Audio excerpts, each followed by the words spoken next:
We're here to help get your in-ground fence up and running so your pet can have the freedom to enjoy his yard. The Wire Break Locator is designed to find complete breaks in the boundary wire. In addition to the Wire Break Locator kit, you will also need 2 AAA batteries. Wire breaks are commonly found at the wire exit point of the house, where the twisted pair of wires enters the ground from the house, where the wires cross driveways or sidewalks, around landscaping due to digging, or where working up the soil. Unplug the AC power adapter from the transmitter. Disconnect the boundary wires from the transmitter. Connect the 2 boundary wires to the 2 red loop wire connectors on the Wire Break Locator transmitter. For proper operation of the transmitter, 2 separate grounding wires must be connected to the black ground terminals of the Wire Break Locator transmitter. Strip 3/8 of an inch of the insulation off the wire on one end of the spool. Insert the stripped end of the spool into one of the ground terminals on the Wire Break Locator transmitter. Each ground connection on the transmitter must be connected to a separate grounding stake. Cut the wire and strip 2 inches of the insulation off the wire to connect to the grounding stake. Place the wire through the small hole in the grounding stake and twist the wires tightly. Make sure the copper is making good connection with the metal on the grounding stake. Repeat these steps on the second grounding stake. For proper electrical grounding, the earth must be wet. Several gallons of water may need to be poured around the grounding stakes to moisten dry earth. Insert the grounding stakes into the ground about 8 inches deep, with about 2 inches remaining from the end. Verify that the loop and ground wire connections at the Wire Break Locator transmitter are securely installed. The Wire Break transmitter is powered using a Radio Systems Corporation 12-volt AC adapter.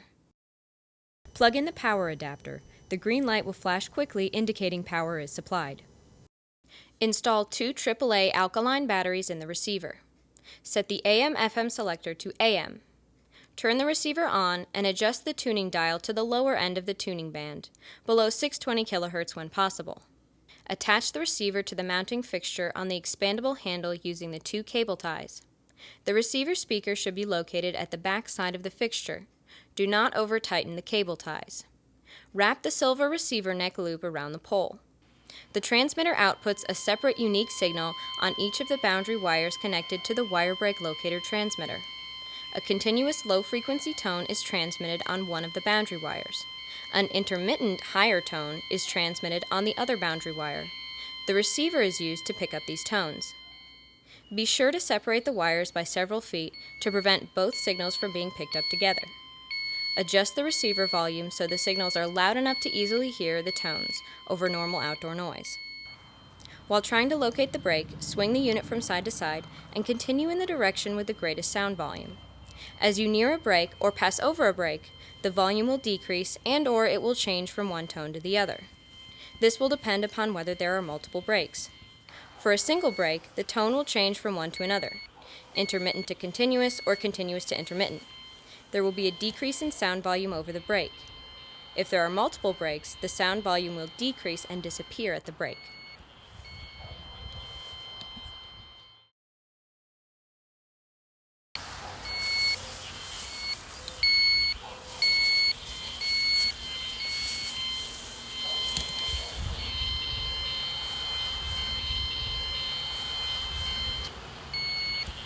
Using the receiver, the 2 transmitted signals mix over the twisted pair going from the transmitter to the boundary loop.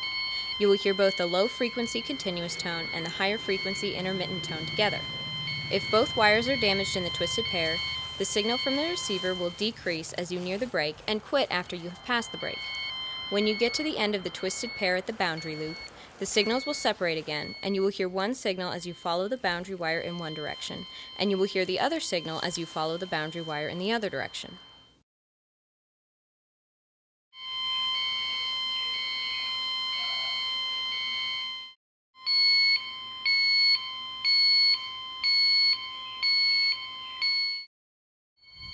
Choose a boundary direction and continue walking along the boundary wire. When you come to a break in the boundary wire, there will be either no signal, or the signal will cross over from intermittent to continuous or continuous to intermittent. Once you've identified the general location of the wire break, move the receiver 2 to 3 feet from the break. Turn the volume down on the receiver until you only hear the sound when you are directly over the wire. Move the receiver towards the wire break. When the sound disappears, you have located the break.